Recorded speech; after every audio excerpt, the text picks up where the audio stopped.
I'm Thomas Mum with Who Juice Comics, and you're watching The Experience.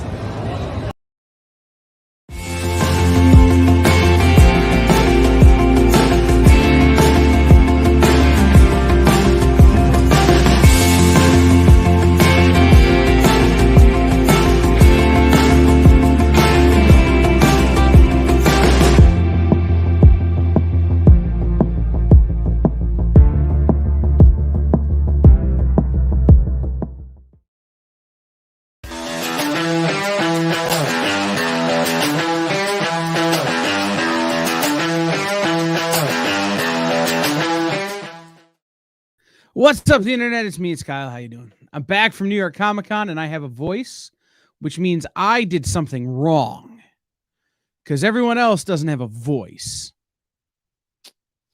I'm going to bring in my pal, Dan Wickline. I did some Dan Wickline hunting while we were at New York Comic Con, and was unable to secure any of the requisite comics. But yeah, everybody says hi, buddy. I appreciate that. All the relevant people.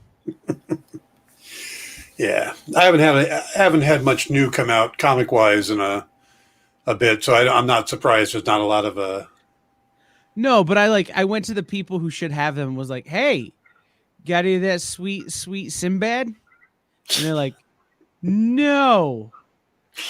Why are you asking? And I go, because Dan told me to, even though he didn't. And then we had a big, nice laugh, and I bought some great covers of Belle Beast Hunter. Nice. Yeah, I bought some variants and stuff that I had seen before that I'd never been able to find in a store.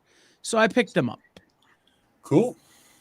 I also picked up Maniac, one of this week's books that is out in trade paperback format. Maniac of New York. The trade paperback of this is out this week, so we might as well start with Maniac of New York tonight.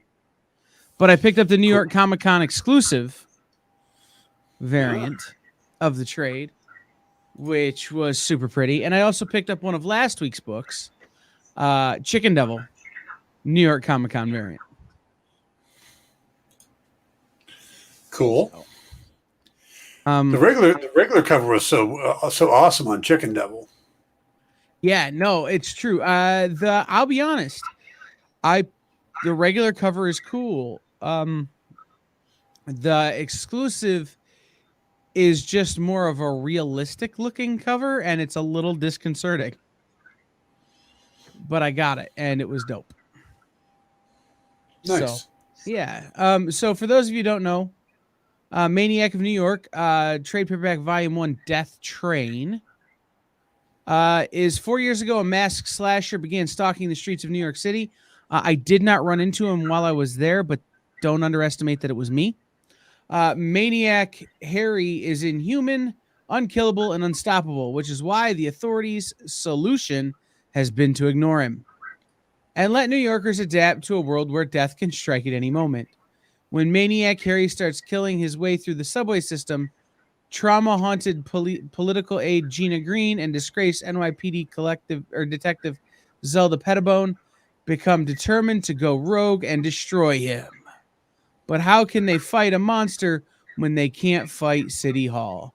From Emmy Award-winning writer Elliot Kalin of The Daily Show, MST3K, Spider-Man, and the X-Men, and artist Andrea Moody, who I met and had drinks with, and well, he had drinks, I had shrimp, and got my book signed.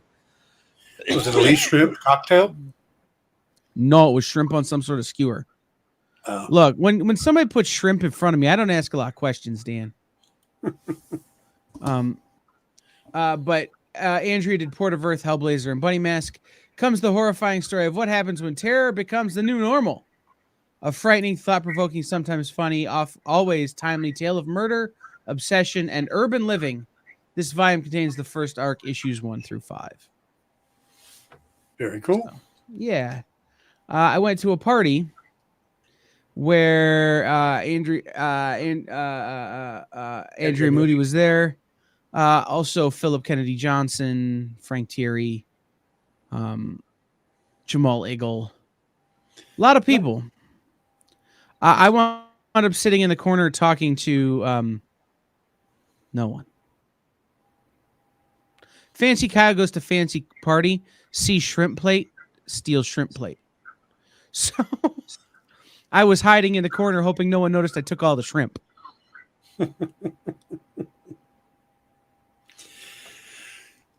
Alrighty.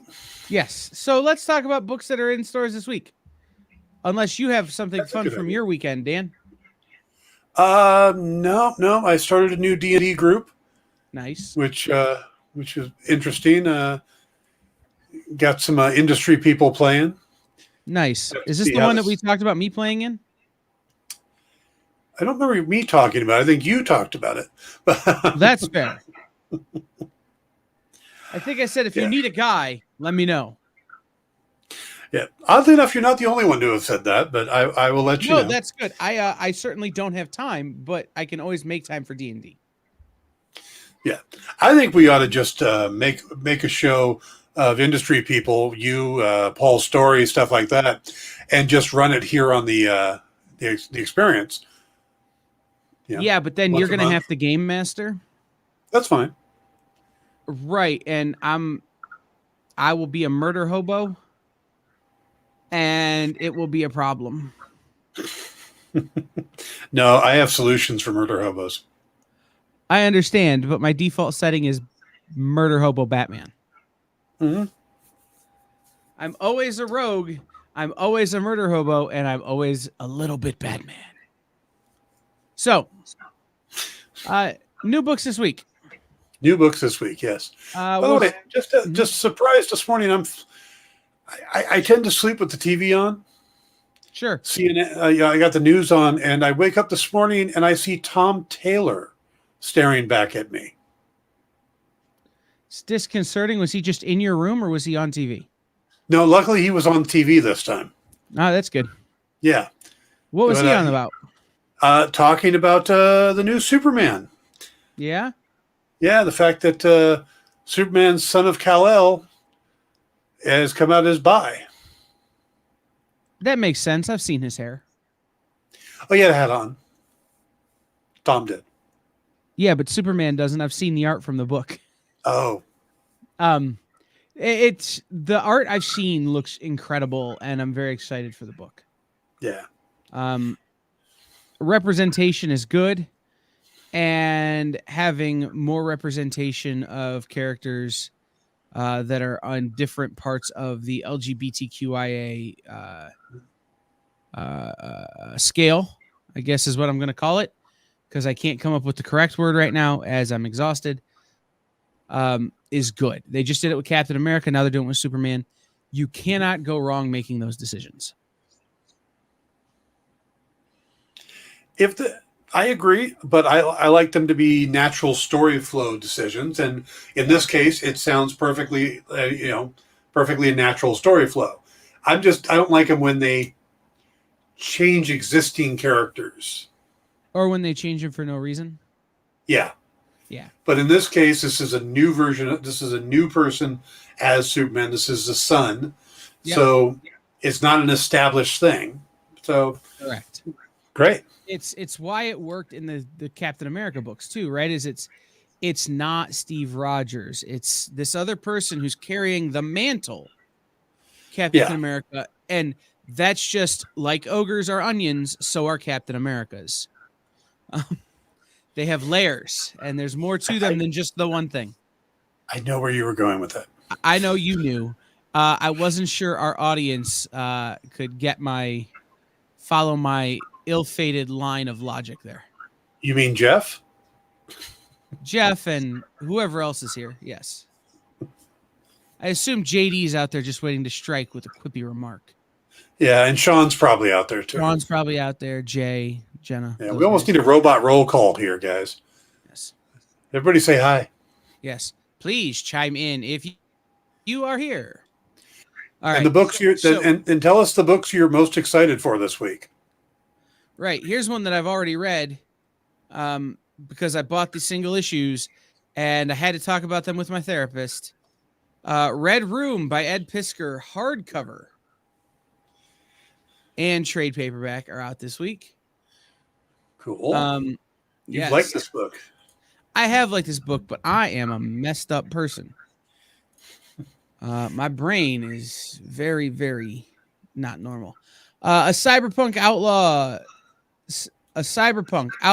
splatterpunk masterpiece from New York Times bestselling creator of Hip Hop Family Tree and X-Men Grand Design, Ed Pisker. Aided by the anonymous dark web and nearly untraceable cryptocurrency, a criminal subculture has emerged. It live streams murders as entertainment. Who are the killers? Who are the victims? Who is paying to watch? How to stop it? Red Room is constructed as a series of interconnected stories, shining a light on the characters who exist in the ugliest of corners in cyberspace. Pisker cuts the graphic horror with his sharp sense of humor, gorgeous cartooning, and dynamic storytelling. Red Room peels back the curtain on a side of humanity few of us knew existed, let alone understood. Fans and followers of Pisker's YouTube channel, sensation cartoonist Kayfabe, have already made Red Room, the antisocial network, one of the most eagerly anticipated and talked about releases of 2021. It is the first in a series of graphic novels and the second scheduled for release in summer 2022. Full color. You know, the full color at the end really adds to the solicitation. Oh yeah, yeah. It's like those old commercials where you have the very proper, nice announcer talking about how this wonderful new product that you can purchase, and then the guy comes on at the end and goes, "Available at Ralph's." Right. It's do you get the Chia Pet commercial? Available at your local Walgreens. Yes. Yeah. Chia. Correct. So, but this is Red Room, guys. This is a messed up book for messed up people, and it is glorious. All right. Let's move on to No One Left to Fight, number 2 from Dark Horse Comics. This is Audrey Sitterson and Fico Osio. Thank you. I got a chance to read this one. This is a lot of fun, but it's definitely picking up after the first one. Yes. You know, now the solicitation says the comic you always wanted is back, courtesy of creators Aubrey Sitterson from Savage Hearts and the comic book story of professional wrestling, and Fico Osio, Mr. Miracle, Spider-Man. Now, this volume picks up where the smash hit, critically acclaimed first Fightverse series left off, with the world's greatest fighter struggling to find his place after all his battles have been won, and while there's still time. This series features alternative covers by Osio, which combine into an all-new interlocking image. So, basically, there's another book, the other half of that cover. In this story, you've got Tio, I believe it is, or Timo, who we learn has something going on, something very serious, and he's kind of trying to set things right. And there's a potential love triangle going on. So there's a lot more than just fighting. Actually, I don't believe there's very much fighting in this issue. But there's no one left to fight, Dan. Yeah, but there are mushrooms. Dancing mushrooms. We all love mushrooms. There's a big boom for mushroom hunters in Michigan right now. If you live in Michigan and you aren't hunting mushrooms, you might as well be mining cryptocurrency. Sorry. Yep.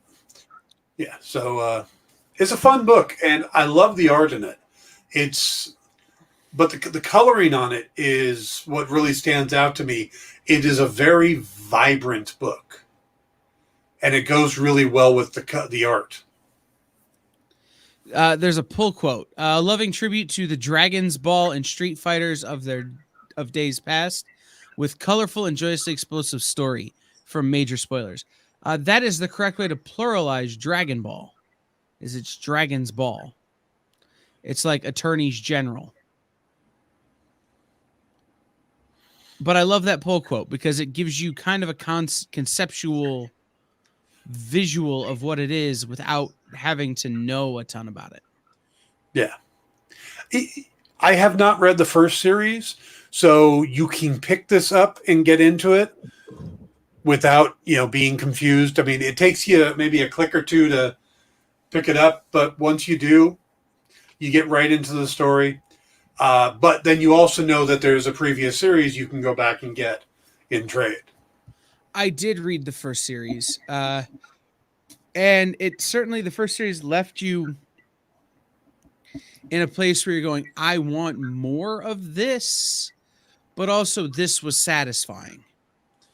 So the fact that there is a second part that you can then follow is good, and the payoff that is having a second part will only make that first part stronger. So if you can find it, go back and read the first part, but you definitely won't need to. Right. Yeah, I mean, there's definitely, just like I said, jumping in on this issue, it's some interesting characters. It's an interesting setting. There's enough twists and turns that I'm definitely wanting to stick with the series. But now I am curious and, about going back and seeing what these characters did before. So, awesome. Which makes it a really good first issue. Yeah, I mean, that's what you want, right? Like, especially if you're the second story arc, first issue of a second story arc, you want people to be able to jump in if they read the first story arc, but if they haven't, you still want people to be able to jump in and then go back and figure out what they missed. Yes. So, all right. Next up is this is Blacksmith number 4. So here's the deal, guys. We talked about Blacksmith number 1. And then I, as a terrible, terrible friend and not great comic collector sometimes, missed issues 2 and 3 because life. But this is by my very good friend Eric Palicki, with art by Wendell Cavalcanti. The hit werewolf crime story barrels towards a shocking conclusion. When Strummer disappears, we learn that Grimm is a very good boy. But can he and Ben save Strummer from her kidnappers? Will they accept the help from a sad vamp? And how good are mythological creatures at handling a crisis anyway? So I picked up 2 and 3 this weekend, and I haven't had a chance to read them. But what I can tell you about Blacksmith is that you have these characters that are werewolves, vampires, beasties of all types, living in a world where they are just like normal humans. It's not that they are ostracized or oddball or any of that kind of stuff. They just are. And they have their own factions, vampires keep with vampires, werewolves keep with werewolves, that kind of stuff. But there's some intermingling there. And that's where this story kind of sets its home.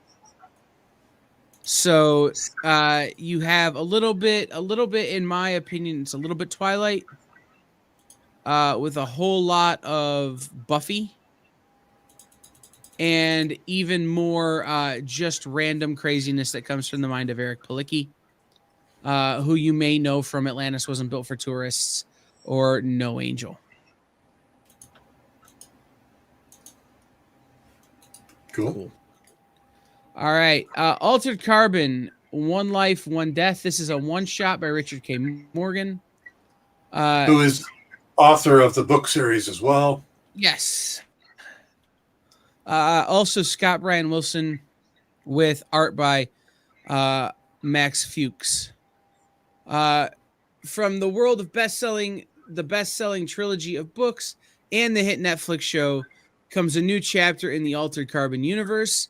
In the future, bodies can be changed like clothes, giving life to an entirely new meaning or lack of meaning. Takashi Kovacs, once a member of the Envoy Corps and elite deadly troops of Interstellar Earth Protectorate, now finds himself in prison, both in jail and in an extremely weak body.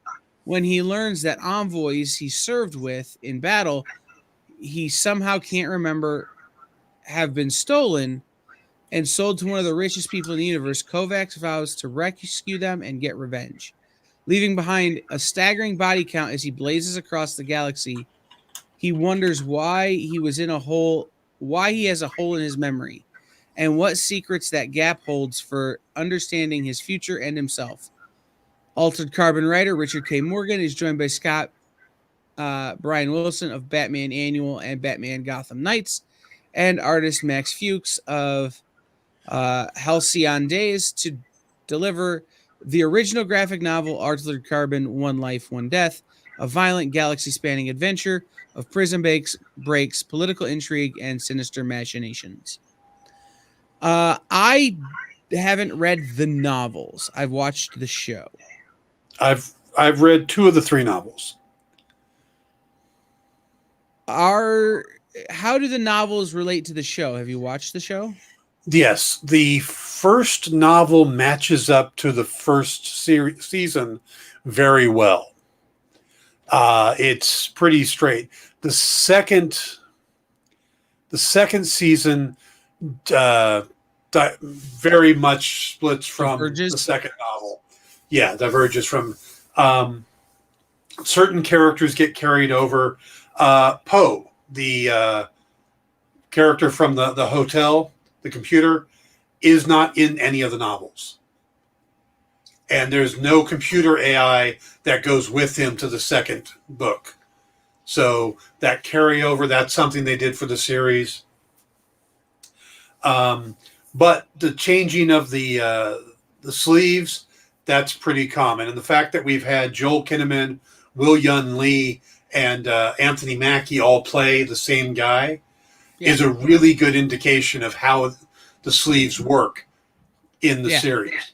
But normally Takashi ends up in a very augmented sleeve that has a lot of extra features for battle. And it sounds like in this particular story, he's just dumped into a low-grade bargain basement sleeve. So he doesn't have a lot of the extra bells and whistles that he normally has to fight with. Sure. I want to read the novels. I'll probably read this first, which is probably a mistake. But, Altered Carbon is a story that I'm interested in, not just because of its Poe relations, but just because it seems like something that would scratch my realm of the sci-fi fantasy, or the sci-fi itch. So often when we see comic books right now that are sci-fi, they're also high fantasy. And this seems more in that vein of iRobot and more traditional futurism sci-fi. I will say that the first 2 novels feel very different. The first novel is a noir detective, Blade Runner-ish type story. Mm-hmm. The second one is much more of a alien sci-fi story. And I don't mean aliens, but I mean your classic sci-fi type adventure with aliens and discovery and all that stuff. So they're very different from each other. Not the first novel and the second. The first one was called Altered Carbon. The second one, I believe, was called Broken Angels.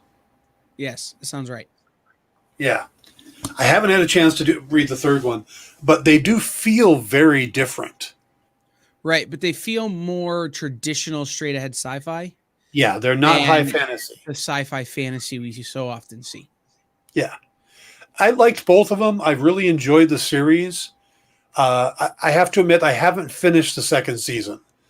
I got distracted, and I'm pretty bad getting back to series. Yeah, I just did that today. So coming back from New York Comic Con, I've been absolutely exhausted. So while I was uploading video from New York Comic Con so that our production team could start working on it, I was like, I gotta watch something. And I'm like, you know what? I'm 3/4 of the way through the Walker Texas Ranger remake. I keep waiting for it to turn into Supernatural, and it hasn't yet. Yeah. So I got back to it, but it's been 3 weeks since I watched it or something like that. I'm really bad at getting back to stuff unless I'm forced to. You realize waiting for Walker to become Supernatural is like watching Heels waiting for him to grab a bow and arrow. one can dream, Dan. Yeah. True. But because they could always do a Green Lantern gimmick or a Green Arrow gimmick. True. And he could come out as a superhero and just be Green Arrow. That'd be hysterical. They won't, but they could. Yeah. And when I say keep waiting for it to turn into Supernatural, I mean waiting for someone from Supernatural to like cameo as like a bad guy, and then Walker beats the crap out of him. So, because that's the premise of the show. So, all right. Next up is Legends Black Panther. Yeah, this is kind of cool because they're taking Black Panther into some new area here. You've got this is written by I'm going to kill these names. Tochi Onyebuchi and Seater and Seater Fiad Zigbee. Sure. Yeah. It says dive into the legend of the Black Panther in this new origin story by acclaimed author. You got those. Perfect for middle grade readers. So that's what really caught my eye here, is that this is for younger readers than what we normally do. And I think a lot of people are always looking for books to get their nephews, their kids in. Well, here we go. We got T'Challa and Hunter are brothers growing up in the idyllic royal palace of Wakanda. Theirs goes beyond the usual sibling rivalry, though. Hunter, although older, is adopted, and T'Challa is the true heir to the throne. Both brothers wrestle with fairness and the future, readying themselves for responsibility when tragedy strikes and takes the choice from them. This new series, ideal for young fans and loyal readers alike, will explore the moment that make T'Challa who he is, from his adventurous upbringing to his walkabout as a teen, where he first meets the enchanting Aurora Monroe before she becomes the legendary Storm, to when he first invites the Fantastic Four into Wakanda. Son, brother, warrior, king. As each chapter unfolds, new pieces of T'Challa's character will be revealed, and the Black Panther will emerge. Now, for those of you who aren't familiar with some of the older Black Panther work, Hunter is a character from the comics, and he is the original White Wolf. Now, I know they're kind of giving that title in the MCU to Bucky, but Hunter is the original White Wolf, and he did kind of the wet works for the king. He's the head of the security detail, not the Dora Milaje. This is more of, like I said, his version of the Navy SEALs. Yeah, exactly. Like, he's the one who goes out and does the bloody work, while everybody else does the more traditional standing guard of things. It's right. Like I said, he does the wet work. Right. Hunter and his team are the real claws of the Black Panther kind of realm. Yep. They're the ones who are constantly fighting Claw, ironically. So, yeah, and I believe Hunter is white. I'm trying to remember. It's been so long since I read those. Yeah, but not exactly. Is it Hunter is albino? I thought he was adopted. That might be the story they tell. There have been several different kind of stories that they've told, but I think that's when his parents died in a plane crash in the African nation of Mohanada, just north of the border with Wakanda. Hunter was adopted by the Wakandan king T'Chaka. Because he was a foreigner and white, Hunter was viewed with suspicion and even contempt by the xenophobic Wakandans. Nevertheless, he developed a true love for Wakanda and became one of his adopted home's staunchest patriots. After the birth of T'Challa, Hunter knew he wouldn't be the one to rise to the throne. Feeling cheated, He developed a deep jealousy for his adopted brother. In an attempt to upstage T'Challa, Hunter drove himself to be the best Wakandan possible. It was this fervor that led to T'Chaka appointing Hunter the leader of Wakanda's secret police, the Hatut Zarazi. Hunter, from that point on, was known as the White Wolf. Yes. So, but yeah, this is one of 2 books that I picked this week that are both geared towards, younger readers. Because I thought with holidays coming up, with you might want to pick up some books for as gifts for younger readers. This is a great one to start with, and then the other one's from DC. So, these books always do really well for younger readers. There's this weird age group, right? When you're a retailer that you have to deal with, where they're too old for traditional kids books. They don't want the kaboom stuff anymore. They don't want the stuff that is written kind of in sub-distributed by Scholastic. But also they're not quite old enough for full-on Batman violence and Deadpool cursing and violence and a lot of the stuff that so often accompanies comic books made for adults. So you struggle to find things that aren't Superman and Spider-Man for them. And so you have people come in and go, well, I really like Black Panther. This is a great book for that. Yeah. So it is that time, Dan.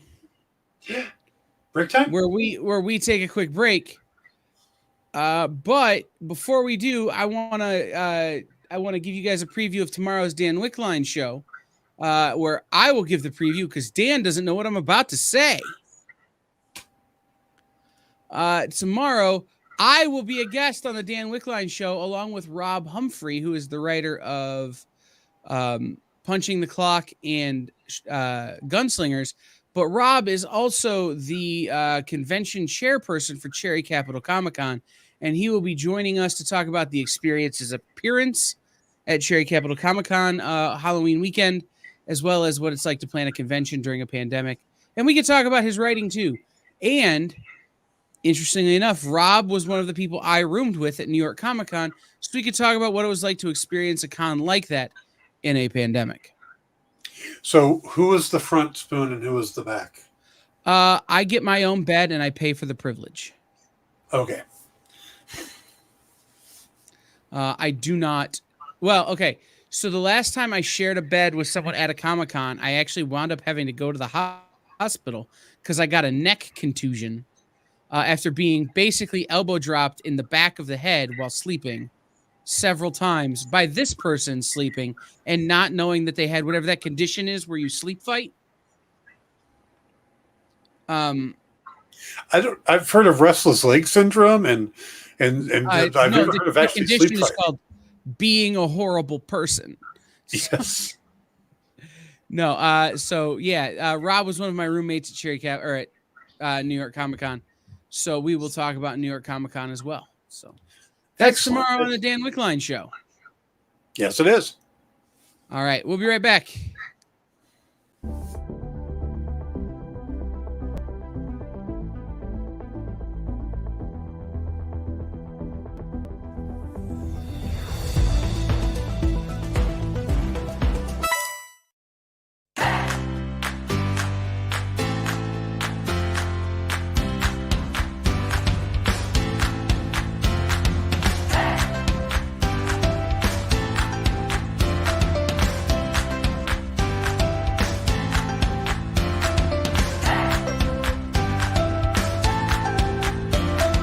There's something for every imagination at your local comic shop. Visit comicshoplocator.com to find a store near you.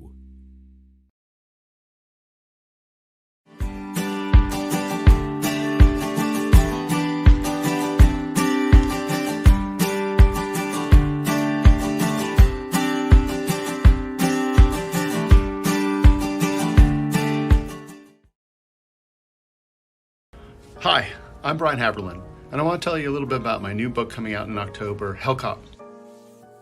Hellcop's been rattling around my brain for decades. When I launched Avalon Comics with Whilce Portacio, Hellcop was one of the initial launches, but I was wearing a lot of hats back then. So I gave over the reins to Joe Casey and Gilbert Monsanto, and they did a great job, but it was my baby. If you look at sketchbooks I've done over the years, there's Hellcops throughout. There are pages started, stories started. So let me tell you a little bit about the story. Discovering a whole new world that had only previously existed in our collective imaginations. A tale of adventure, betrayal. Hell's just another place, another planet with native creatures most on Earth would call monsters. And humans that have been there as long as they've been here. Doctors, lawyers, maybe too many lawyers. Please join me in October for the release of Hellcop and the Hellcop 3D Halloween special. Hey, I want to say thanks for watching, and I really hope you can go and ask your retailer to pick up Hellcop for October. There's going to be a 3D version with 3D glasses and the whole 9 yards, and the regular version, of course, too, with some pretty fun covers. Thank you for your attention, your support, as always, and hope you guys have a great day.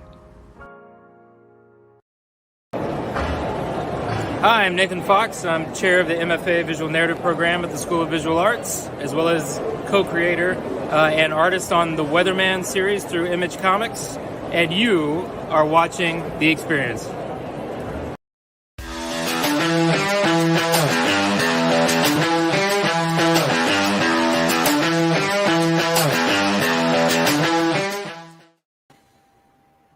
Dan and I are back. This is The Experience. I'm Kyle. That's Stan. This is in stores this week. Your internet's a bit spiky tonight. Yeah, it hasn't been used in 2 weeks. You think it'd be well rested? And so it doesn't know what to do. I couldn't hear what you said. So you'd think it would be well rested. It doesn't know what to do. Okay, it's like, oh, you're gonna use it. You're gonna actually do this. Okay. Yeah, you're breaking up quite a bit, actually.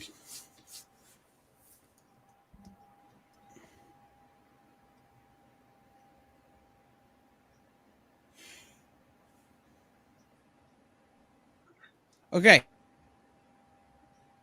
Talk about it. Did it go? All right. Okay. He put up one that wasn't actually on my list. This is Miss Marvel, Marvel Tales. And what it is, I remember looking it up, but no, this one wasn't on my list. But it is basically a collection of the original story for her. Now, if you, with the character coming out in her own series soon, there's you might want to catch up. Your kids might want to know about her, stuff like that. But this is Miss Marvel. And what it says is relive the first appearance of your new favorite superhero as we celebrate the legacy of the House of Ideas with Marvel Tales. The anthology series shines a spotlight on fan favorite characters, features timeless stories, and highlights some of Marvel's most impressive talent from the past 8 decades.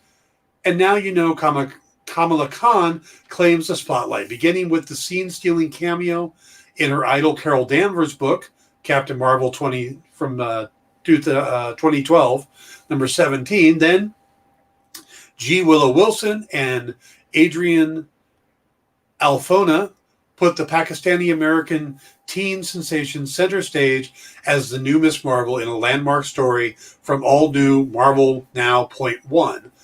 But how did Kamala get her amazing shape-shifting, size-changing powers? Find out in Wilson Afon's now legendary Miss Marvel number 1 and number 2, as Miss Marvel learns the life of embiggening inhuman hero comes with big problems.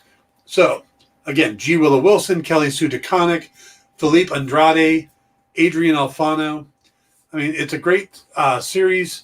If you're looking to pick up on some classic characters and stuff, this was like, so this is reprints, but the character is going to be huge with the new series coming out in the new year. So you're definitely going to want to pick this up if you don't know the character that well. She's also part of the Avengers video game that a lot of folks are playing. So this is a great place to pick up on her origin. Am I back? You are. I had By to the way, reset Kyle, my router. that one wasn't on my list. Yeah, it was on my list. But I got it.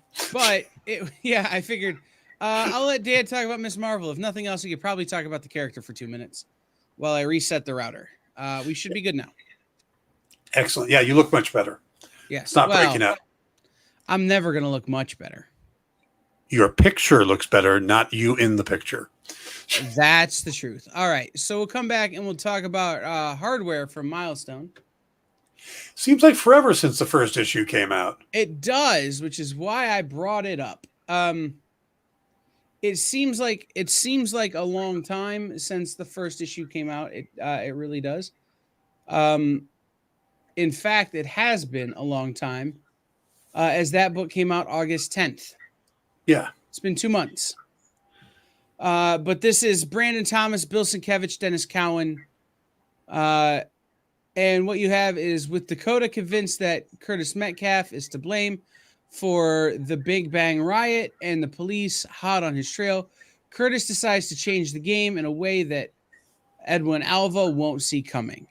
He just needs to find a way to leave the country without getting caught. So, if you haven't read the first one, go back and read the first one. But the Big Bang riot is kind of this thing that happens that kind of that. It's the catalyst event. Yeah, it's if this were Loki, it would be the Nexus event. Yeah. So this is a great first book. I've read. I have it over here in the pile next to me. Really loved it. Been waiting for the second one. The basic idea is this big event happened, and it's the catalyst for everything going on in Milestone. It's where Static got his power. Static got his power and stuff like that. Hardware is part of it, is that he works for the company that created the thing that caused the event, and they're using him as the scapegoat because he's this inventor and stuff, and they're like, well, it's obviously his fault. So he's on the run because of that, but he kind of knew they were going to do this. That gave him a chance to get away. And now, he's going after them. So it's basically, think of if Tony Stark didn't work for Stark Industries, that's Hardware, and then Obadiah sends everybody after him. The other analogy I like to make with this one is that it's the Star Labs explosion from Flash. Yeah. It's a thing that creates all of these other things that now have to be rectified. It's the white light event from the New Universe. Yes. Yeah, or the thing from the Heroes TV series. Yep, absolutely. Save the cheerleader, save the world. All right. So let's head over to Army of Darkness 1979, number 2. As I drop my mouse on the ground. It's going to be that kind of show, Dan. It does seem so. But this is Rodney Barnes working with Ash Williams. I will be right back. Let me get my mouse. Rodney's got 2 books out this week, which is good for Rodney. I'll be talking about the second one, which I've already read. This one, though, come on, guys. Army of Darkness is just a damn fun book. It's always been a damn fun book. It's a fun character. And these guys make Bruce Campbell, hey, Kilroy's here. Bruce Campbell just come alive in these. I mean, yes, it's Ash, but it's Bruce Campbell. So taking it back to 1979, I haven't had a chance to read the first issue of this series yet. But all right. It's Army of Darkness. I mean, come on. Right. Ash Williams finds himself in this time in the late 70s New York City in a less cleaned up era. That means gangs tussle for every block of the South Bronx, and these particular gangs model themselves after zombies and vampires. The only thing, things only get even more out of control when they find the one, the only Necronomicon. I thought you were going to say Elvis for some reason. Okay. It was fun. We were at New York Comic Con this weekend, and as I've talked about several times now, and it's still kind of like that in New York. It's just cleaner. And instead of gangs, it's vendors of certain kinds. So each block, each corner you find, it's like, this is the dude selling the weed maps to find the dispensaries. And these are the guys who are selling the passes for the on-off tour buses. And these are the guys trying to hand you their CDs in case they should make it big as rappers. And then it's the next block. It's, hey man, do you need a weed map? And then occasionally you'll run into the corners that are just the food vendors. But now they sell edibles off of carts in New York City, which is different. So it's still kind of like that. Gangs tussling for every street corner. Those gangs are just trying to pass themselves off as legitimate businessmen. Interesting. Yeah, it was different than when I lived there and when I was there years ago. So yeah, but just tell me, how awesome would Army of Darkness be if it met up with Elvis, but like the Bubba Hotep Elvis? Bruce Campbell would be doing way too much, and I would be there for it. I know. I should call Nick. Yes. Hold on. I will text. Okay. All right. Ash While I do Elvis. that, Batman the Imposter. Batman the Imposter. Yes. This is on my list. There we go. Batman the Imposter, Mattson Tomlin and Andrea Sorrentino. Bruce Wayne's mission as the Batman has only been underway for a year or so, but can tell he's making a difference. Unfortunately, he's made some powerful enemies. All the traditional power brokers of Gotham resent the disruption the Batman has brought to town, and it seems one of them has a plan to neutralize him. There's a second Batman haunting Gotham's rooftops and alleys, and this one has no qualms about murdering criminals live and on tape. With the entire might of the Gotham City Police Department and Gotham's rich and powerful coming down on his head, Batman must find the imposter and somehow clear his name. And how can you prove your innocence from behind a mask? This is director and screenwriter Matt Tomlinson from Project Power and Little Fish, and he's teaming up with Eisner winner, suspense and horror artist Andrea Sorrentino from Joker, Killer Smile, and Gideon Falls to create a wholly new version of Gotham informed by a grim reality where every punch leaves a broken bone and every action has consequences far, far beyond Batman's imagination. I've always wondered about that. They kind of dealt with this a little bit in the third season of Daredevil on Netflix. When you wear a costume and a mask, someone else could as well. And they could just get the same costume and mask and ruin your reputation and bring things down on you just by dressing up as you. And that's what we're seeing here, is an imposter Batman out there trying to ruin it for Batman. Yeah, these double thick Black Label Batman stories are just an excuse for them to take my money. I'm pretty sure that's the plan all the time. Right, but normally I can hold off on Batman stuff until a trade comes out. Yeah. But these Black Label books, man, they just hit me where I live. Yep. This is super fun. So. I thought maybe Black Label was kind of a replacement for Vertigo, but it seems different than that. It seems like they're more of a playground for creators to be able to tell stories that wouldn't fit in the main universe. And they're not quite Elseworlds, because they're Elseworlds like turned to 11. Right. And it's not quite Vertigo, where it's completely different characters. Right. You very seldom saw Constantine in the main universe when Vertigo existed. True. Batman is Batman is Batman. Right. So, speaking of Constantine, Dan, you're not a flyer. You're a driver to conventions, right? You like to drive to shows. Yes. Do you do audiobooks or do you have like playlists in the car? Audiobooks. Absolutely audiobooks. All right. We're of the same ilk in that when I fly, I listen to audiobooks. So my flights to and from New York were a little messed up. So it gave me an excuse to listen to all of Sandman Volume 1 and most of Sandman Volume 2, which is now available on Audible. Yeah.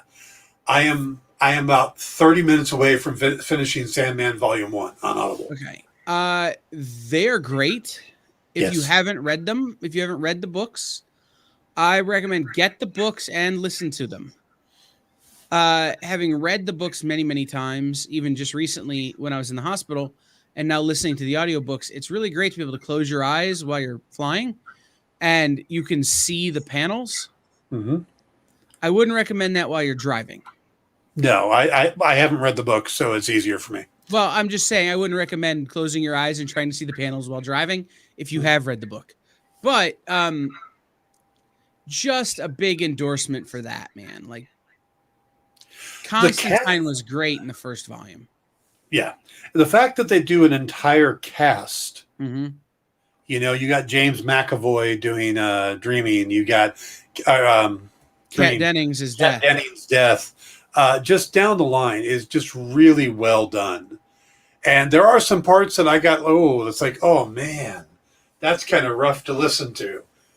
Mm-hmm. Because you can kind of disassociate yourself from the comic page when you're listening to it, like the whole diner scene, where the diner scene was rough. That was rough, man. Jeez.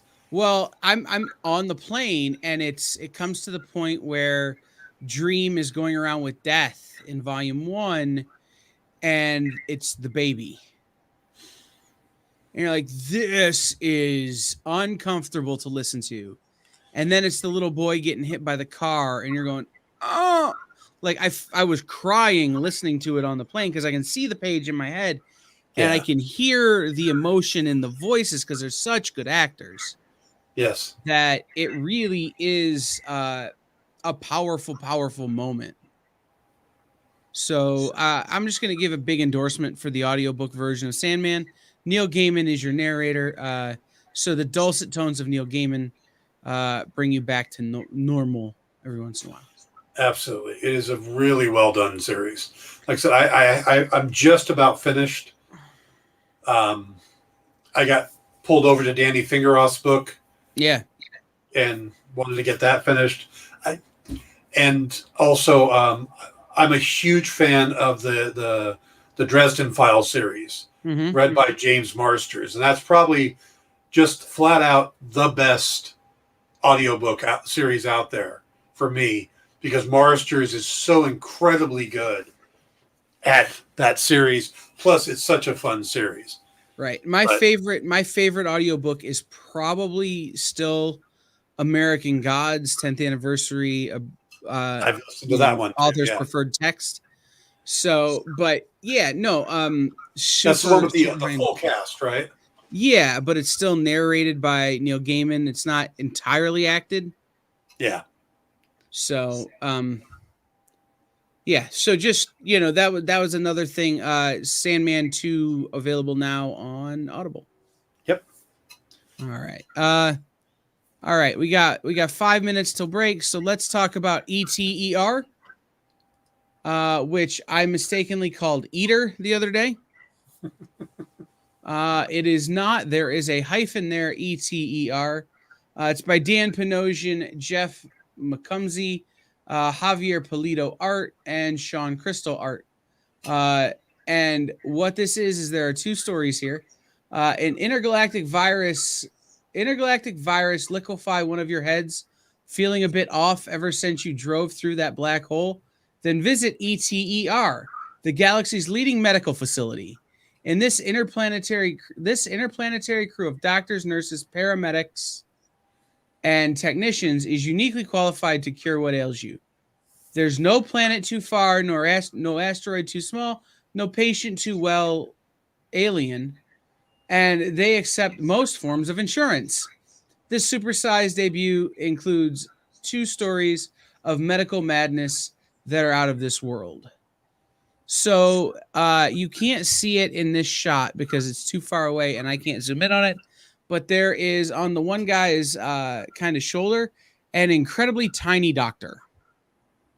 Like incredibly tiny, like small enough to go up your nose. And that's the backup story is about him.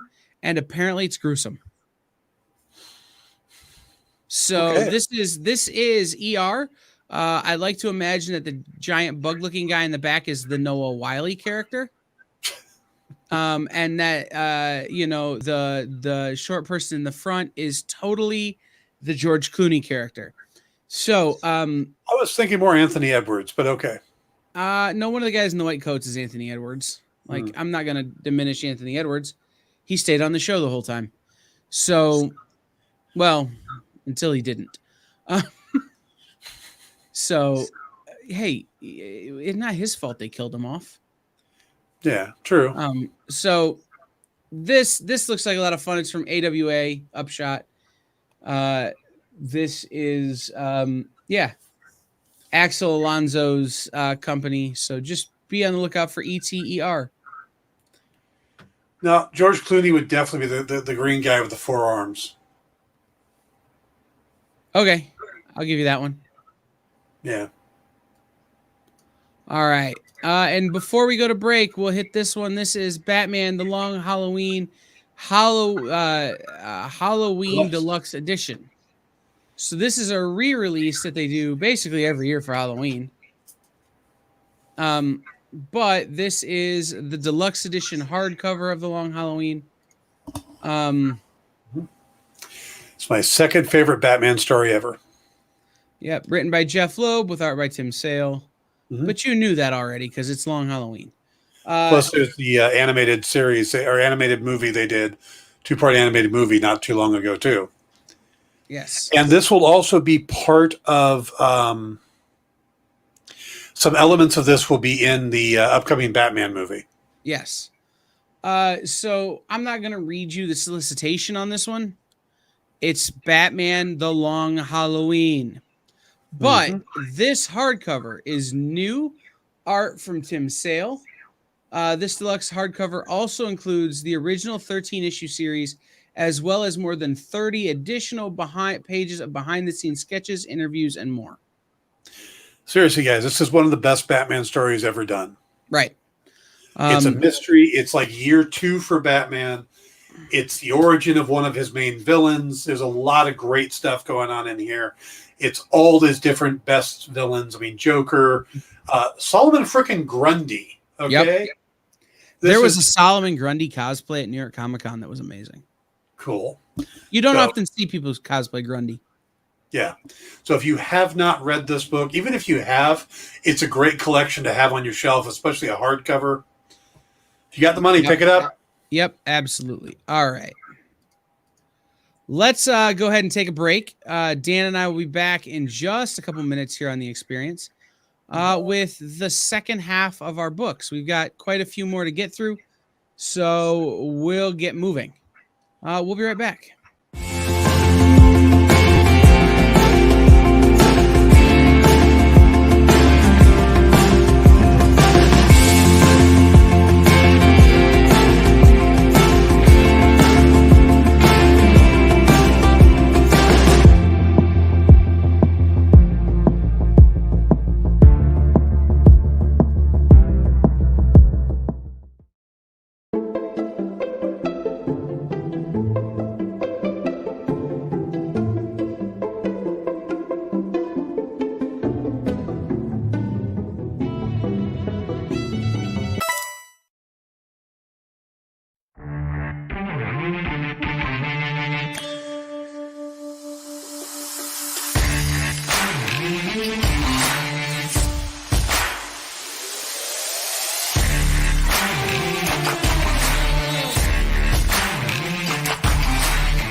Hi, I'm Travis, King of Source Point, and you're watching The Experience.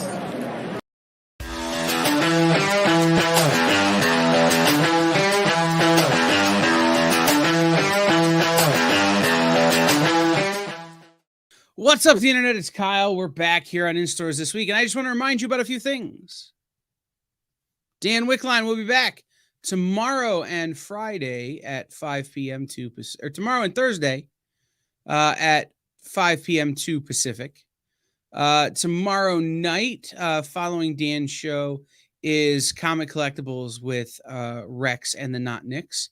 And then Thursday, after Dan's show, will be Mishmash with Miss Jen, which will be super fun. So stay tuned for those things. I also want to let everybody know there will be a little bit of a schedule shakeup here on The Experience in the coming weeks. So stay tuned for that. We've got some new shows coming and some new friends joining us, and possibly the return of an old friend. So we'll see how all that shakes out. But just stay tuned for all of that. Now, let me bring Dan back on screen after I talked about him. And we'll continue on with our books for this week because there are a great many still to do. Mm-hmm. Including I Am Batman. I am Batman. I am Batman. You need a lozenge. I am the night. I am the darkness. This is the second. Should I do the whole thing? This is the second issue by John Ridley and Steven Segovia. Jace Fox is on your vocal cords. Yeah, I know. Jace Fox is on the street as Batman, fighting the misinformation and violence flooding Gotham cities during Fear State. What mysterious connection exists between the Magistrate and the next Batman, second son, villain, Arcadine? And what Gotham vigilante pays the ultimate price when a misguided young man shoots him down in cold blood? So that sounds fun. Yeah. We're going to get a dead vigilante. Yeah. Hopefully it's Batman. You don't like Jace Fox as Batman? I do like Jace Fox as Batman. I just can't think of any other vigilantes that are called Batman in a book called I Am Batman. Well, it didn't say Batman was going to get shot. It said a vigilante was going to get shot. Right, but what other vigilantes are there? Well, unless Vigilante shows up. That would be an interesting crossover. Vigilante just shows up in the Batman universe. Marvel's not using him. There's a DC Vigilante. DC Vigilante is DC. Is he? Yeah. Who am I thinking of? I don't know. But Vigilante is Adrian Chase, former DA. Yeah. He's going to be in the Peacemaker series. Who am I thinking of? I don't know. Was in that series with Spider-Man, and Darkhawk, and Moon Knight. Paladin? Yep. That might be it. I can see him. I can't think of his name. Puffy purple outfit? Bluer? With a weird mask? Yeah. Yeah, okay. Moving on. World of Darkness from Vault. So the thing you need to know about World of Darkness from Vault Comics is that this takes place in the Vampire the Masquerade universe. Writers on this book. Are you ready for this murderer's row? Tim Seeley, Jim Zub, Trini Howard, Danny Lore, Blake Howard, artist Julius Oda, Addison Duke, and Tim Daniel. A World of Darkness event. Cecily Bain has become everything she never wanted as the Prince of the Twin Cities. But her rule over a fractured, backbiting vampire court is interrupted by an intruder. Something big, hairy, and full of teeth. Dan, I didn't know you were a VTM character. Well, I get around. Hey, you know. She was missing a good scrape. There's worse living in the shadows than vampires. Rip open the doors to the World of Darkness as RPG comic king Jim Zub joins the writing team that brought you Vampire the Masquerade Winter's Teeth for this oversized issue event series. Sounds like fun. Yeah. Well, I mean, that writing staff on this book, man. Yeah. That's crazy just on the face of it. Oh yeah, absolutely. So, Like I said, it certainly does sound like fun. yeah, I make jokes, but VTM is a lot of fun if you've ever LARPed VTM. It can get a little consuming, so be warned. I'm not advocating it if you have addictive personality disorder. Good to know. Yes. That's not the thing I want to do. This is the thing I wanted to do. This is Clear from Comixology Publishing. Dan, I got to have some interactions with people from Comixology Publishing this week. Cool. Especially this particular writer of this book, a gentleman by the name of Scott Snyder. Art on this book is Francis Manipul. They had a big setup in Artist Alley at New York Comic Con for Comixology Publishing, and they were handing out free copies of their books. And so I got a couple and read them, and was very happy with the quality. Very happy with the fact that these were books I had not previously seen online. And Scott hasn't lost a step. No. Not that anyone expected him to, but his creator own these reminded me of the Scott Snyder that wrote Severed. Yeah. More than even the Scott Snyder who wrote Batman. Yeah, this definitely has kind of a Blade Runner noir feel. Mm-hmm. I really enjoyed the first issue. It takes quite a bit for setup. The first few pages drag a little for me. Yeah. Because they're trying to set everything up. But once you get past that, it becomes a very quick story. Mm-hmm. And I do like where it's going, and I want to know more about it. But it definitely feels like a cyberpunk noir. Yeah, I think your references there were a great analogy, or a great likeness. I mean, the whole thing feels neon-y to me. Yeah. It has a weird sort of Fifth Element vibe in some spots. Mm-hmm. Demolition Man kind of. Yep.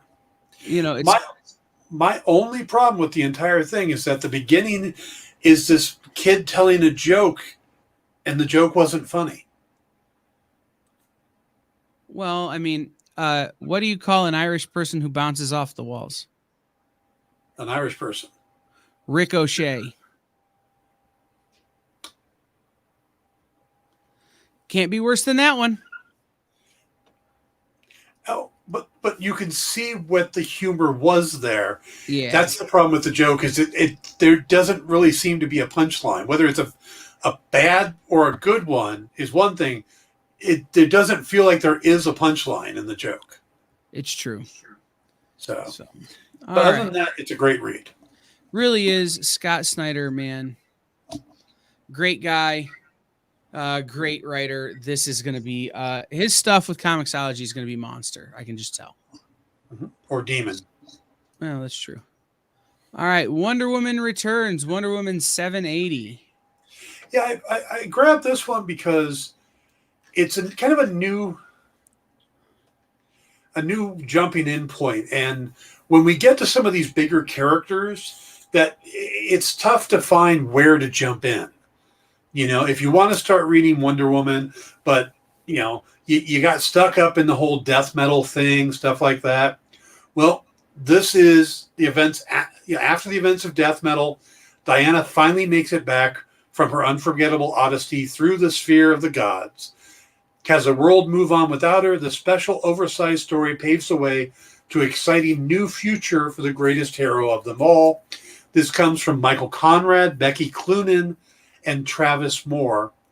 And it's a new jump in point for Wonder Woman. And sometimes that's what you need, and a new creative team, a fresh start. And the cover jumps out at you. It's a nice, it's not an angle you normally see for Wonder Woman. Right.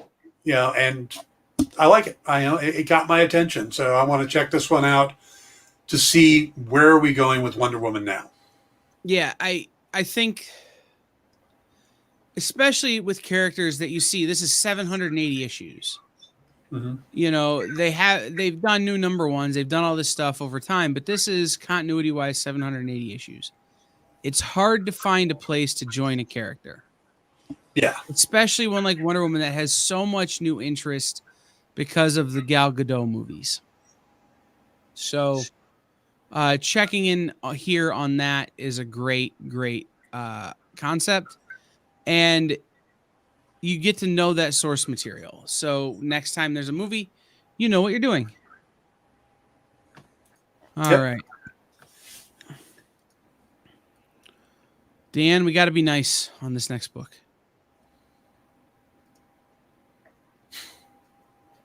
I'm going to be nice on this next book. All right.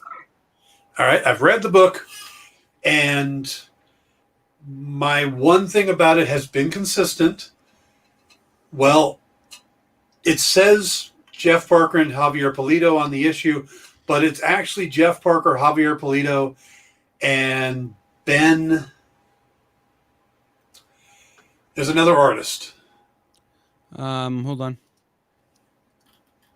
I don't think he's part of the solicitation. He's not. But I have it right here. Benny Lobel. Okay. And what it is about halfway through the issue, the art changes. It's a different artist. All right. Now, this is the 4th episode, and it wraps up the initial story arc. Now, the solicitation, there's not much to the solicitation. It says the truth is revealed. Nowhere left to run. A formidable foe strikes first. The stunning final chapter of Jeff Parker and Javier Pulido's explosive first story arc. Now, where we left off was Colin King, Ninjak, is going after this group called Daybreak that has all the world's secrets. He's trying to bring them down. He understands it better now, and he's there to take them down. And things don't go well. And through the episode, they really set up where things are going forward. And basically, the entire world gets sent out after Ninjak. Every country, every government organization is basically forced to put their best, most powerful killers out after Ninjak. That'll be the second arc. That's where things are going. And they're going to do Mike Norton from Battle Pug and a bunch of other books is coming on to do the second arc. So Battle Pug. Yeah. And, So, and because of that, I'm a big fan of Mike Norton. And you and I have had kind of a similar qualm with this book, having not read issue 4, having not seen the art. I am given hope that what you're saying will redeem the art problem for me. And the fact that there is this little shift coming heading into issue 5 is also very interesting. yeah. The art didn't bother me in this one. Like I said, I guess I'm used to it from the first 3. And then when the shift happened, I actually stopped and went, wait a minute. Something had changed. Yeah. And then I had to look, and that's when I see Benny Labelle, who has a little bit more traditional style. He's actually kind of an interesting transitional artist in that he has a little bit of the Pulido feel, but I could see it also going towards Norton. So it's almost like he's a transitional artist between the two. I don't know if that was planned. Yeah. But it is pretty interesting. There's some more little tidbits to the mystery. And as I'm talking about this, the cover is really bothering me because I don't know where the hell Ninjak's nose is. That said, so that's a sign to move on. Yes. But no, it's a great story. I'm really enjoying the story, and I'm looking forward to where it goes forward. So, yeah, I wonder if it wasn't one of those things where it was Jeff Parker had an artist in mind, but it wasn't available for the first few issues, so Javier was brought on, It was never a great match. Now that artist is available and they're transitioning. It could be. Yeah. So, all right. Life is Strange is true. But this is Life is Strange Settling Dust, which is what, like the 4th volume of Life is Strange now? I believe so. This was the first one I've had a chance to read. Did you play the game? No, I haven't. So this was all new to me. Okay. And they spend a lot of time catching you up. Yes. There's 3 or 4 pages of catch up, which might be off-putting to anybody jumping into the series at this point. Emma Vaselli, Andrea Izzo, Claudia Leonardi. The heart-wrenching conclusion to the best-selling Life is Strange comic series. Max finally believes that she has found a way to cross the timelines and return to the woman she loves, Chloe Price. Features the comic debut of fan-favorite characters Steph Gingrich and Victoria Chase from the original game. Life is Strange, Free Comic Day. The Free Comic Book Day leads into this new arc. This was very much a slice of life comic to me that just happened to have time travel in it.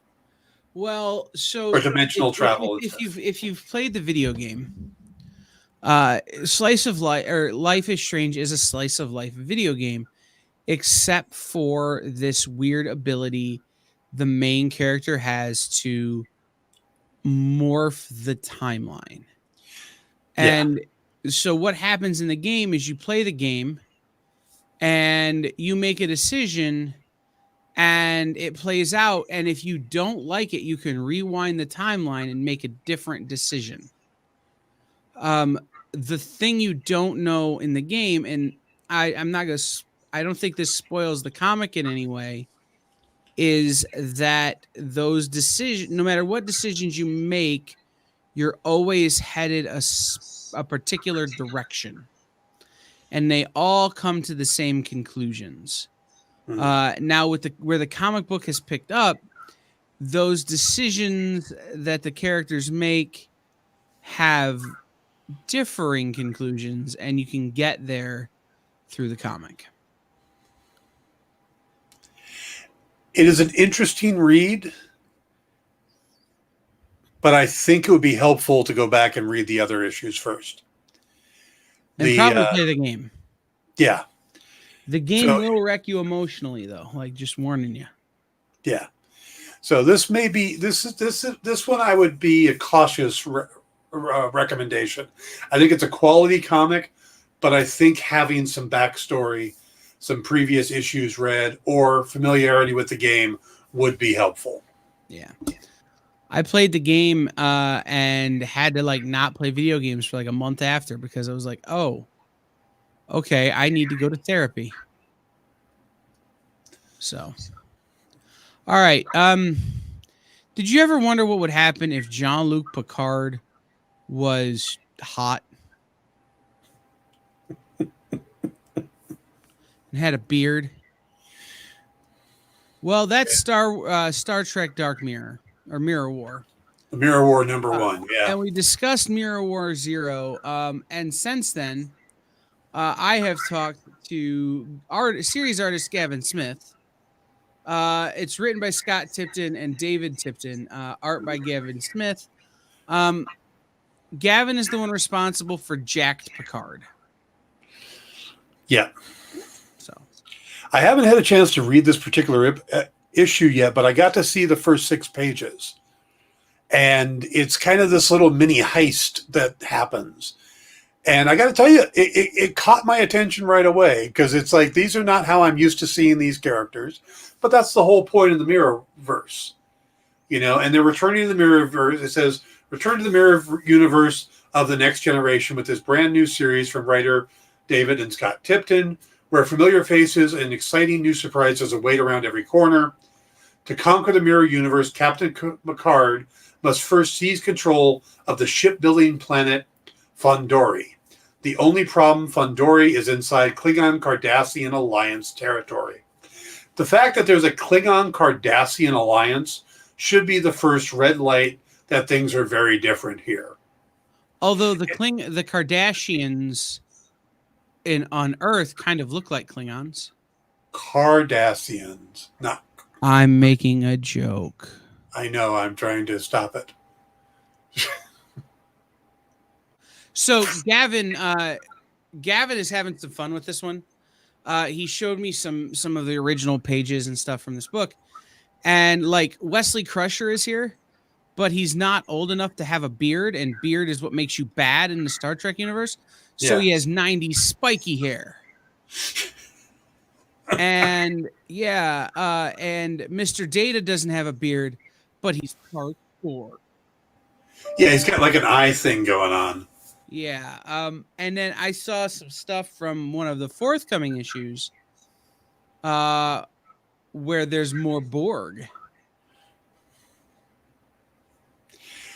In the mirror, do they all sound like the Swedish Chef? Hergenbergen. You take the chocolate and you put it on the mousse. No. I like I said, I've seen some stuff from this. Gavin's a friend, and I'm very excited for him and very amped that he's doing Star Trek. He's a great guy, great artist, and he'll do this series a ton of justice. But this book was supposed to come out last week, and it got pushed to this week. Mm-hmm. So be aware of that as well. And Picard is ripped. He is. Absolutely. All right. This is Ian Fleming's James Bond Hermos. Himeros. Yes. Himeros is basically it's a Greek god. Himeros is the Greek god of sexual desire and one of the erotrotes, the other being Eros, the winged gods of love.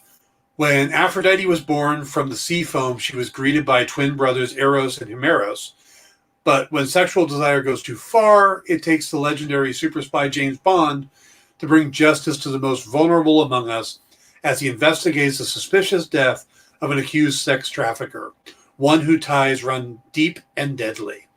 Now, I read this. This is Rodney Barnes and Antonio Fuso, and you will immediately see parallels with real life stuff that happened within the last couple years. Got it. Yes. So, sex trafficker goes to jail and dies in prison. And this is the British Secret Service trying to get the information needed to put away the rest of the people in the sex trafficking ring. There's a single a female that used to work for the guy, and Bond is sent to protect her and get her to London. That's the premise here. It feels a lot like a typical James Bond movie, but it is definitely wink, wink, nudge, nudge. You know who we're talking about. Yeah. All right. Yes. And there might be a prince of somebody in the royal family brought down, but I don't know. Well, not in our world. But. He Who Fights with Monsters. Which is a much better series than He Who Fights with Canaries. That's a totally different book. I was going to say He Who Fights with Himself. But yes, this is Francesco Artabani and Werther Del Edera. The secret agendas of the people of Prague extend far beyond what Dr. Radek has been doing to keep people safe. But in order to rid the city of the Nazis, safety cannot be guaranteed. In an attempt to protect the people he cares about, Radek is about to discover that sometimes there is more reality in myths than he realized, but it comes with a cost. Remember, this is the Germans are trying to develop a super soldier, and it's the people of Prague and this Dr. Radek who are trying to stop them. It's been number one was very interesting. Cool. What company is that again? Ablaze. Ah. Yes. All right. Transformers Wreckers Thread and Circuits. Tread. Tread. What did I say? Thread. Well, that has nothing to do with cars. Not at all. Well, maybe it's the stitching on the seats. Yeah, that's not a thing. This is David Mariotti and Jack Lawrence. Out of the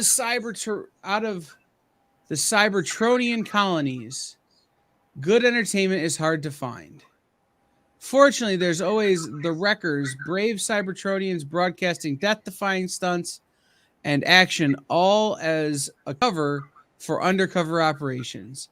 When the only event bigger than a new Wreckers broadcast, the Speedia 500, a race for governmental control of a whole world, is threatened, the Wreckers have a new mission: save the most viewed race in the galaxy without getting caught.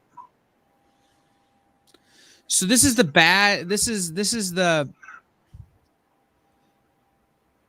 speakeasy version of the Transformers, really. Which is why I like it. It's like, oh, these are Transformers that aren't Decepticons. It's not like they're bad guys, but they're not good guys either. They're like the cast of Firefly, except they're Transformers. So that's that one. This is a short miniseries. Star Wars: The High Republic Trail of Shadows. This continues the new High Republic series. This is Daniel Jose Older and David Wachter. Jedi Knight and Private Eye team up to uncover a mystery that will change the High Republic forever. A Jedi Master is dead. Another is in a state of complete shock. It's a murder, the likes of which the Jedi Order have never seen before. There are no leads. There are no suspects. There is no motive, but Jedi investigator Emmerich Kapthor must solve the case before it's too late. The fate of the Jedi, the Hutts, the Nihil, and everyone in the galaxy hangs by this tangled thread of lies and deceit. Emmerich will need to dive into the darkness, testing himself and his Jedi ideals like never before. He'll need help. Luckily, Private Eye Cian Holt lives in the dark. Together, they'll follow the trail of shadows wherever it leads. If they can work together, that is. That was my dramatic read of that. But I love the High Republic because it really feels like a fresh take on Star Wars. It's covering some familiar ground without it being the same story. You know, I've had enough of the Skywalkers and the Palpatines and all of that. This is fresh turf, but it's still in the universe. And like I said, I've been loving the High Republic. So the spin-off series, I am all for. Yeah. I am. The one knock I have on High Republic is it's getting a little broad for me. Mm-hmm. There's getting to be a lot of it. Yeah. Many books, and I just don't have it in me to keep up. And so the result being that there are things like this that I will probably miss.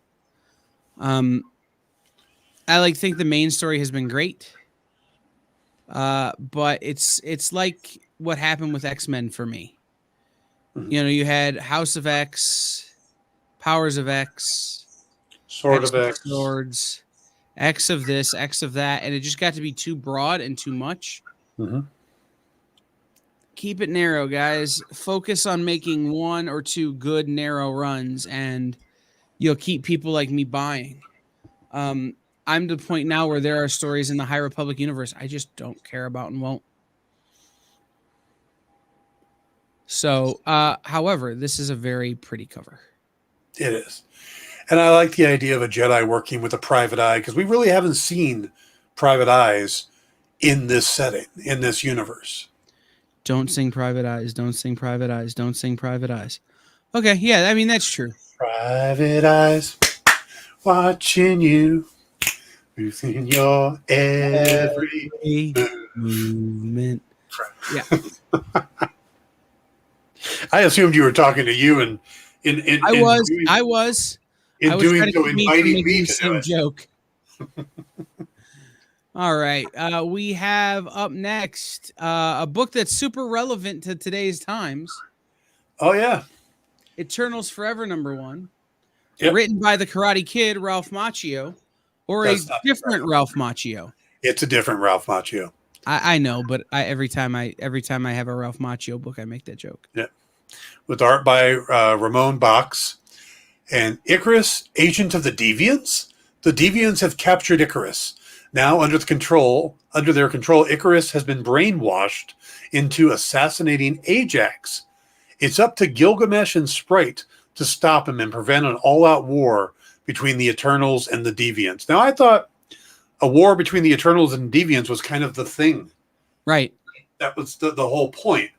But they are using, these are all the main characters from the upcoming movie. It's Richard Madden's Icarus. It's Selma Hayek's Ajax. So I believe they've changed it because originally Ajax was a male character. I believe they've made it a female character now.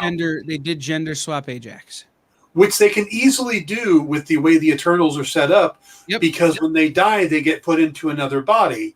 Yep. So it could just be that they have a different body, and this time it's a female body.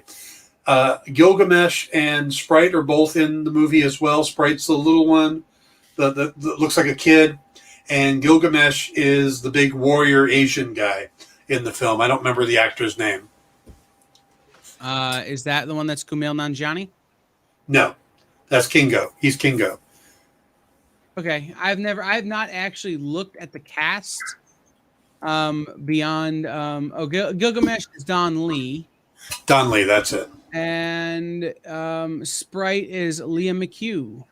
Yes. Who is an actual child. Yes. Okay. Yes.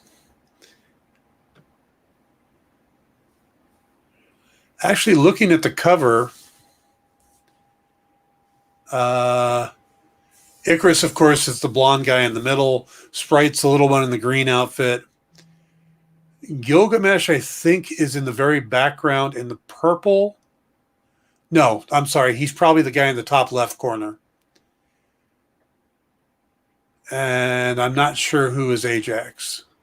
Okay. Because that looks like it's Circe and Athena. For the first time, I'm really looking at this cast. Uh-huh. You know the thing that I'm most excited for now? What's that? Brian Tyree Henry is Phastos. Oh, yeah, he's got all the best lines in the trailers. I've not seen a trailer, Dan. You know how I am. Oh, yeah. Yeah. He gets all the comedic beats. Cool. Because, Kumail Nanjiani is also a comedian. Right. But that excites me. I did not realize Brian Tyree Henry was in this. Yes. It's an amazing cast. Yeah. It's an amazing director.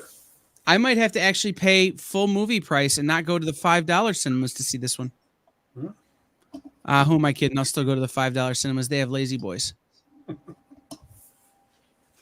Yeah, they're actual Lazy Boys. They get them from people when they throw them out. They put them in theater. Believe it or not, no. In Monroe, and I love that joke, but Monroe, Michigan, is the home of Lazy Boys headquarters. Mm-hmm. So they invested in the theater. Nice. Yeah, it's pretty. They're heated seats. Pretty nice. Oh, that's nice. Except in the summer. Right, it's true. All right. So next up is Harley Quinn Eat, Bang, Kill Tour #2. This is one from my list because the first one was so much fun. The first one was an absolute romp. Written by T. Franklin with art by Max Sarin. On the Road to Romance, a.k.a. an ataxia-filled Thelma and Louise style road trip. Harley and Ivy head to Catwoman's to ask for a massive favor. Hey, Selina's a natural-born cat sitter. Meanwhile, Commissioner Gordon, on the hunt for the Chaos Queen herself, crosses a line he might not be able to come back from. This, guys, straight up is the continuation of the cartoon, right? From HBO Max. So when you read it, please, please, please hear Kaylee Cuoco's voice when Harley talks. Labelle is Poison Ivy. Yes. This is just so much fun. If you like the cartoon, you're gonna love this book.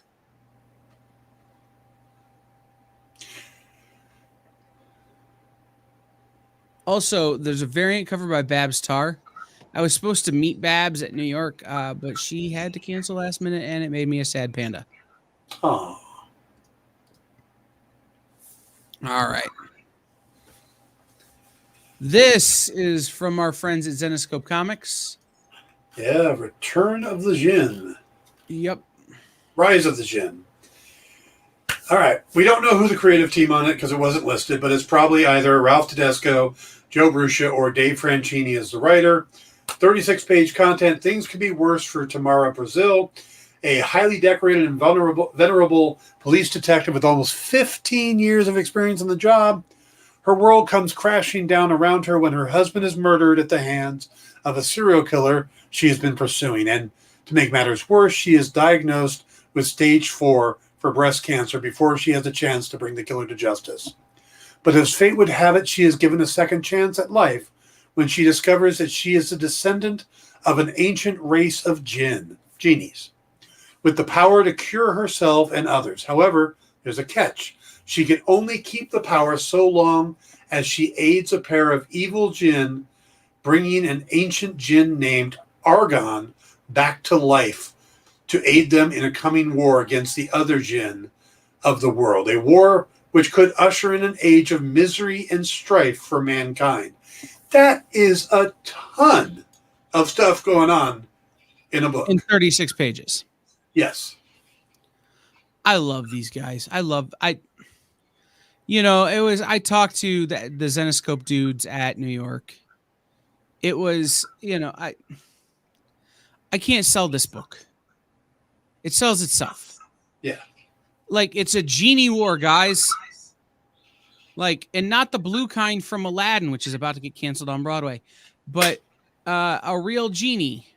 Something that Dan has some background in at Zenescope. Mm-hmm. So, maybe we'll find out that, one of the genies that is involved is, someone we're familiar with. So, anyhow, the art in this looks stunning. The covers are amazing. I'm sure that's Igor Vitorino. Actually, I think that's Paulo Pantalina. Okay. All right. That makes sense. The face and the angles and the way he draws women's shapes and stuff, that looks like a Paulo Pantalina to me. That would make sense too. Yeah. So, I mean, like I said, you can't go wrong here. All right, Dan, 4 more books. Darkhold Iron Man 1. Yep. You knew they were going to do it. They would do something like Darkhold, and then there'd have to be a spin-off series. Well, this is Darkhold Iron Man #1, Ryan North, Guillermo Sana. Ryan North turns his talents to a brand new genre. Called forth to face the dread god Chthon, Iron Man reads from the ancient ill-fated text The Darkhold, and it changes the course of his life forever. The armor that has saved him countless times is about to become a prison, one whose only escape is a fate worse than death. The brilliant comedic mind behind the unbeatable Squirrel Girl and Dinosaur comics brings you the body horror tale of the century. Yeah. Tony Stark in a body horror involving his armor. That just sounds creepy as hell. Well, I mean, in the Darkhold, like the Darkhold is a thing that isn't all that well known at the moment. Mm-hmm. But it's going to play a huge role in the Marvel world going forward. Yes. So, like we saw with the Black Knight a while back, like we're seeing with the Eternals, we're starting to see it with the Darkhold, because the Darkhold is going to be important to everything very soon. So the more we can understand the Darkhold through telling stories with Iron Man and other characters, the better off we're going to be when we eventually have to deal with it and the Scarlet Witch. Right. The Darkhold was on Marvel's Agents of S.H.I.E.L.D. for a while, but remember, that's not canon anymore. but that's where the Ghost Rider involves the Ghost Rider and a bunch of other stuff. It's the book that Agatha has in this WandaVision. It's the book she's reading from. It's the book that Wanda is reading in the post-credit scene. It's the book that's going to help screw up a lot of stuff. It's kind of Marvel's version of the Necronomicon. Yep. All right. I didn't read the last Darkhold book, but it's going to be hard for me to pass on this one. I'm very interested in this story because it seems so out of place. Yeah. So. Absolutely. All right. So I realized that one of the books that I was counting in our 4 was actually a book from last week that I didn't unload. So 2 books left after that one. And one of them is Dead Box number 2 by Mark Russell. Dead Box is this red box type DVD rental thing. A swap meet throws a marriage into crisis and threatens to undermine the faithful of Lost Turkey. The healing powers of a rom-com are required. This is it's a red box type thing that's maybe a little too sentient and maybe a little too much control. Think, what's that movie where you watch the movie and then you die 36 hours later? The Ring? Uh-huh. Think that, only every movie you rent. Or the William Shatner Twilight Zone episode with the little thing on the table that gives them messages. Yes. The fortune-telling. Yes. Think that, but with movies. Mm-hmm. So, our last book, unless there's something on Dan's list that I've missed, is Rick and Morty, Mr. Nimbus, number 1. You did miss one on my book, but go ahead. Which one was it? I'll get it later. Wonder Woman, The Adventures of Young Diana. Okay, I'll get it loaded up. Okay. But this is Alex Firer and Ryan Lee. Straight out of Rick and Morty Season 5 premiere comes Mr. Nimbus. The origins of Rick's mightiest foe are revealed in this special issue of Rick and Morty Presents. Love, war, fish, and friendship undergo a battering sea of time and tide. Did you watch the Season 5 premiere? Have not. I haven't either, but I love that love, war, fish. You know, there's so many other things, but fish. Yeah. I don't know why I didn't load this one. This is one that I wanted to talk about too. Give me just a second here, Dan. All right. This is going to be the other younger reader book, which is Wonder Woman, The Adventures of Young Diana. Number 1 is Jordi Bellary and Paulina Ganushau. So we've seen them work together. They're a great creative team, but they're tackling a young version of Diana. As the world may know her as Wonder Woman, but once upon a time, she was Diana, the young princess of Themyscira.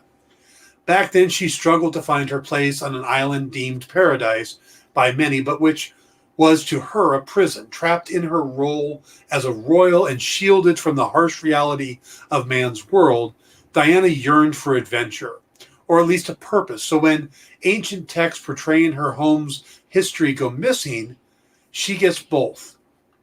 How far will our hero go to find the texts and the truth they're hiding? Find out in the exciting story that promises to be a classic for years to come. Collected together for the first time, these backup stories by Eisner Award winner Jordi Bellary and rising star Paulina Ganushau provide the intimate look into Wonder Woman's upbringing and dangerous secrets of her past you'll never forget. So these were run in the Wonder Woman backup stories, but now we get them all together. And it doesn't necessarily say it's for younger readers, but it feels like another book for middle-aged or middle school.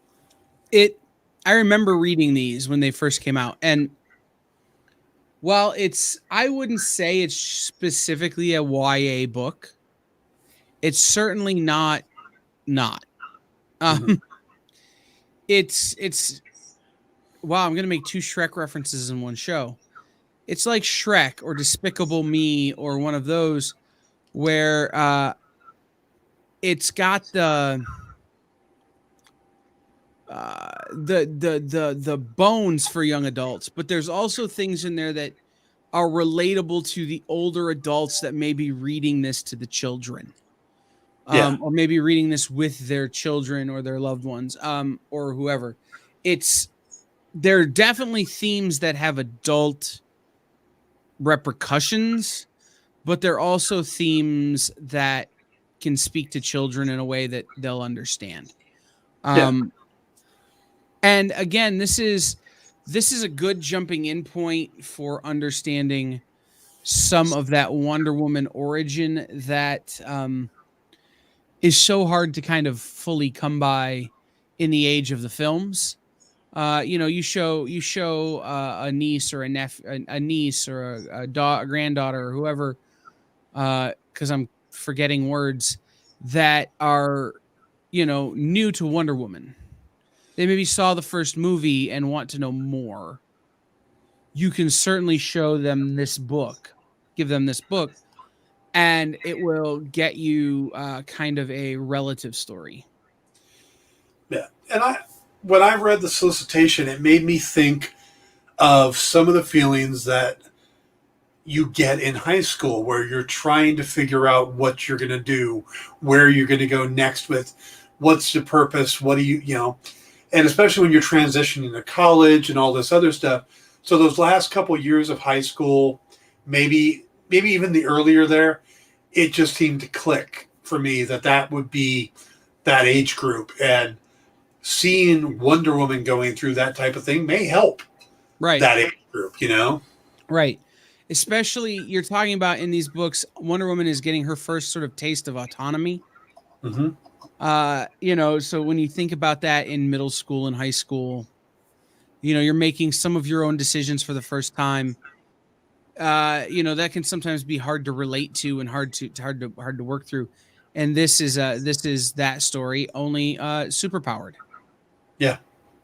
So I actually, my girlfriend's daughter is who I thought of reading the solicitation, thinking, so I'm going to pick up a copy and give it to her because I think it would really hit home right now.